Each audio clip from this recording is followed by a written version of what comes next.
अटक अटक के आ रही है।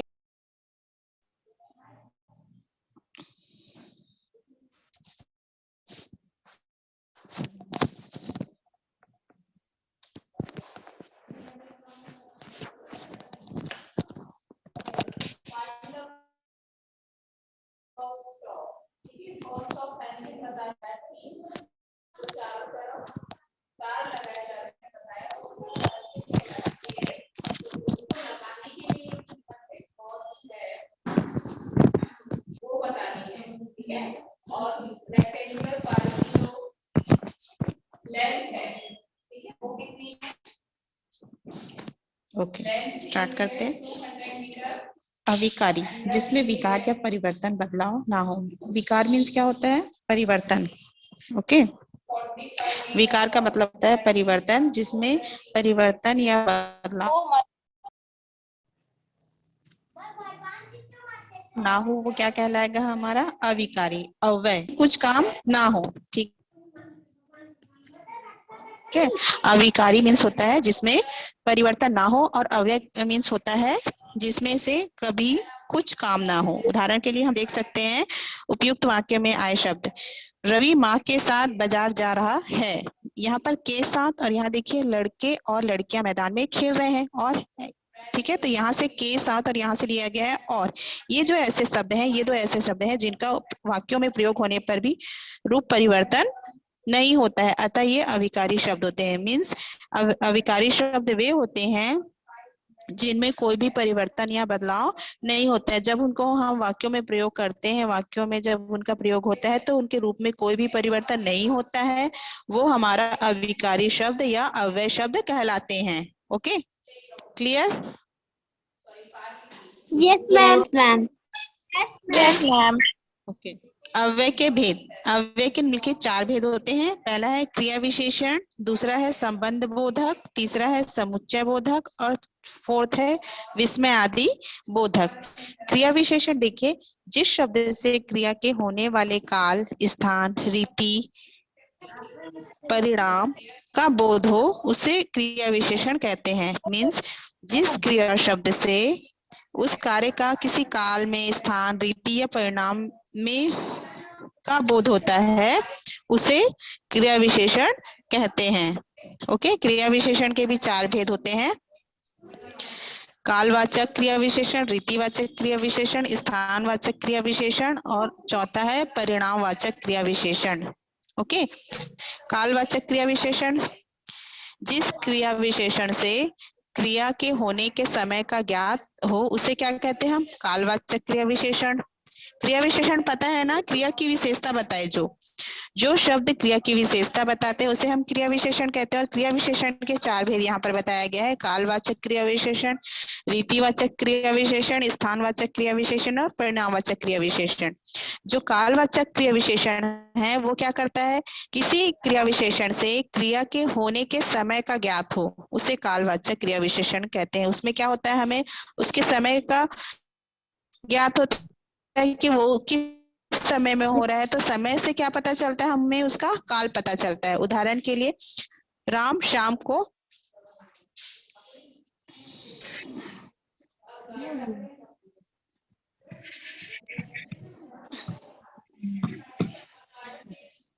ठीक है, राम शाम को आया, मीन्स राम कब आ रहा है? शाम को आ रहा है। तो इस जो क्रिया है, आ रहा है, आना क्या हो गया? उसकी क्रिया हुआ है। शाम क्या है? समय है। ये समय क्या बता रहा है? उसके काल को बता रहा है। ठीक है, राम शाम को आया, गाड़ी 3 बजे चल पड़ी, हम कल सुबह जाएंगे, हमारे पिताजी प्रतिदिन घूमने हैं। इन जो सुबह क्रिया विशेषण है, इनकी पहचान हम क्रिया के साथ कब प्रश्न लगाकर कर सकते हैं। अगर हम इसमें ये जो दिए है सेंटेंस, उस पे अगर प्रश्नवाचक बनाए और उसमें हम जब कब लगाएं, कब, राम कब आया, जैसे फर्स्ट उदाहरण है राम शाम को आया, तो अगर हम क्वेश्चन करें राम कब आया, तो अगर वो प्रश्न जो है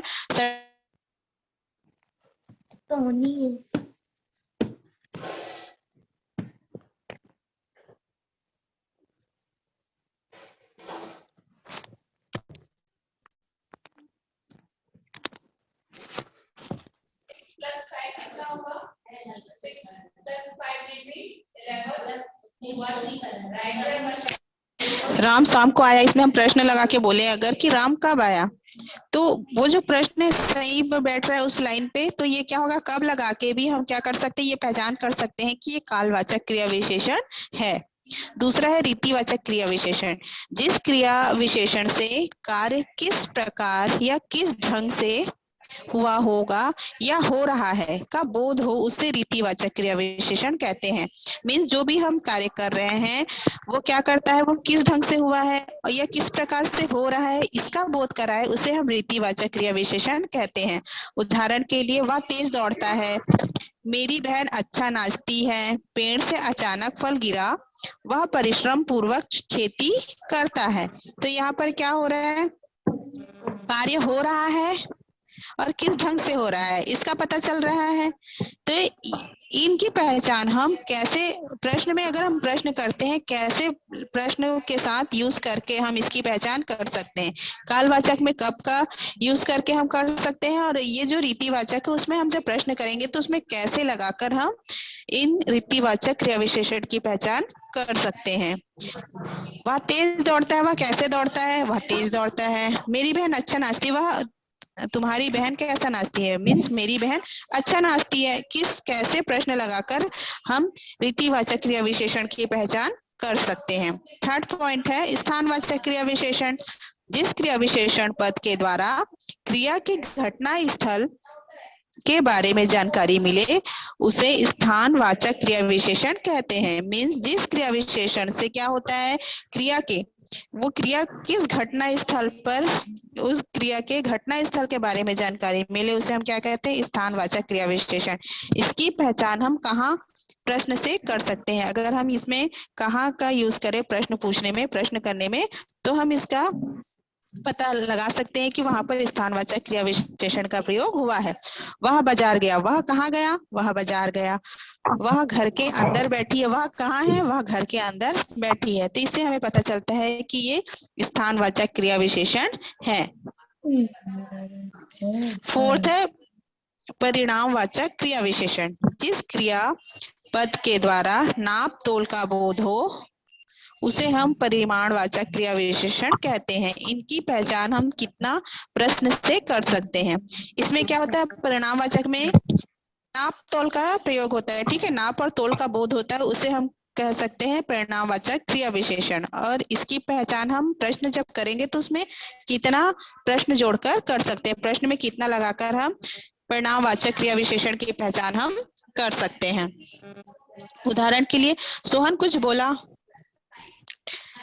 यहाँ क्या करें, सोहन कितना बोला, कुछ, बहुत, अधिक, कम, ज्यादा, ये सभी क्या है, नाप तौल की चीजें हैं। तो इससे हम पता कर सकते हैं कि वहां पर परिणामवाचक क्रिया विशेषण है। सेकंड पॉइंट था हमारा संबंध बोधक। जिन शब्दों से संज्ञा अथवा सर्वनाम का संबंध वाक्य के अन्य पदों के साथ है, अन्य पदों के साथ जाना जाता है, उन्हें संबंध बोधक अव्यय कहते हैं। क्या होता है, इसमें संज्ञा और सर्वनाम के बीच जो संबंध बताता है ना, वो क्या होता है, संबंध बोधक अव्यय होता है। उदाहरण, खुशी के मारे चिल्ला उठा, उस मंदिर के आगे बाजार है, कुछ ही दिन पहले यहाँ मेरे घर नहीं थे, नवीन के बिना मेरा दिल नहीं लगता। इन उपयुक्त वाक्यों में देखिए जो शब्द आए हैं, के मारे, के आगे, पहले, के बिना, ये जो शब्द हैं अन्य पदों के पहले पदों से जुड़ते हैं, पहले पद से जुड़ते हैं, और अंततः ये क्या है, हमारे संबंध बोधक अव्यय है। क्रिया विशेष, माइक ऑफ कीजिए बाकी लोग। काजल नागपुरे, 13.5 सेंटीमीटर। क्या निकल के आए? क्रिया विशेषण और संबंध बोधक अव्यय में अंतर देखिए। कुछ कालवाचक अथवा स्थानवाचक अव्यय संबंध बोधक एवं क्रिया विशेषण दोनों ही होते हैं। जब इनका प्रयोग संज्ञा अथवा सर्वनाम के साथ होता है तब ये संबंध बोधक अव्यय होते हैं, और जब ये क्रिया की विशेषता को प्रकट करते हैं तब ये क्रिया विशेषण होते हैं। जैसे ऊपर, ऊपर जाओ, ये क्रिया विशेषण है। मेज के ऊपर पुस्तक रखी है, मेज और पुस्तक मेज के ऊपर पुस्तक रखी, ये क्या होगा हमारा संबंध बोधक, क्योंकि ये मेज और पुस्तक के बीच के ऊपर जो है, इनके बीच क्या बता रही है, संबंध बता रही है, यहाँ पर संबंध बोधक है। तीसरा पॉइंट था हमारा समुच्चय बोधक। जिन अव्यय पद के द्वारा वाक्य तथा उपवाक्य जुड़ते हैं उसे समुच्चय बोधक कहते हैं। उदाहरण के लिए, वह मेरा घर है और वह मेरे मित्र का। ये जो और शब्द लगा है, ये क्या है, हमारा समुच्चय बोधक शब्द है। इससे क्या होता है, अव्यय एक जो होगा वाक्य होगा और एक दूसरा क्या होगा, उपवाक्य होगा। दो वाक्य होंगे, दोनों वाक्य को जो शब्द जोड़ता है वो कौन सा शब्द होता है, समुच्चय बोधक शब्द होते हैं। मैंने उसे समझाया परंतु सब बेकार गया। मैंने उसे समझाया, ये वाक्य है, और दूसरा तो उपवाक्य क्या है, सब बेकार गया, ये दूसरा उपवाक्य है। इनके बीच ये दोनों वाक्य को कौन जोड़ रहा है, परंतु। ये जो परंतु शब्द है, ये क्या है, हमारा समुच्चय बोधक शब्द है। Clear? Yes, ma'am. Yes, ma'am. Yes, ma'am. Yes, ma'am. Okay, Yes, ma'am. Fourth point देखिए। हाँ, फोर्थ पॉइंट है विस्मय आदि बोधक। किसी वाक्य में शोक, दुख, खुशी, घृणा अथवा आश्चर्य के भावों को प्रकट करने के लिए जिस शब्द का प्रयोग होता है उसे हम विस्मय आदि बोधक कहते हैं। कोई भी वाक्य हो, जब उसमें शोक हो, दुख हो, खुशी हो, घृणा हो, आश्चर्य हो, इनके भाव को प्रकट करने के लिए जिन शब्दों का प्रयोग होता है उन्हें विस्मय आदि बोधक शब्द कहते हैं। उदाहरण के लिए देखिए, हाय मेरा खिलौना टूट गया। ये जो हाय लगा है उस पर ये देखिए विस्मय आदि बोधक चिन्ह है ये। तो ये क्या प्रकट कर रहा है, ये जो हाय है, छी छी तुमने अच्छा नहीं किया, हाँ हाँ मार डालो, अरे वाह तो भाग गया। इनमें जो विस्मय आदि बोधक चिन्ह लगे हैं, ये क्या कर रहे हैं, कुछ चीजें हैं, खुशी को बता रहा है, कुछ घृणा को बता रहा है, कुछ दुख को बता रहा है, कुछ आश्चर्य को बता रहा है। तो ये सभी जो शब्द होते हैं ये विस्मय आदि बोधक शब्द कहलाते हैं। Clear? Yes, ma'am. Yes, ma'am. इसमें है फिर प्रश्नोत्तर। प्रश्नोत्तर आपको करने हैं, इनके पिक में आपको सेंड करूंगी। आप इसमें से बुक से फिर इनके क्वेश्चन आंसर लिखेंगे ग्रामर कॉपी में, और बैक एक्सरसाइज आपके पास बुक है तो बुक में फिल करेंगे, अदरवाइज कॉपी में नोट डाउन करेंगे। ओके, देखिए Yes, क्या करना है ma'am. आपको। हाँ, जो सेंटेंस दिए, जो वाक्य दिए हैं ना, उसमें आपको देखना है कि कौन सा क्रिया विशेषण शब्द है, उसको छांट कर लिखना है। क्रिया विशेषण लिखना है और उसके भेद लिखना है। यहाँ पर हमने क्रिया विशेषण से वो कौन से भेद का है उदाहरण, वो आपको लिखना है।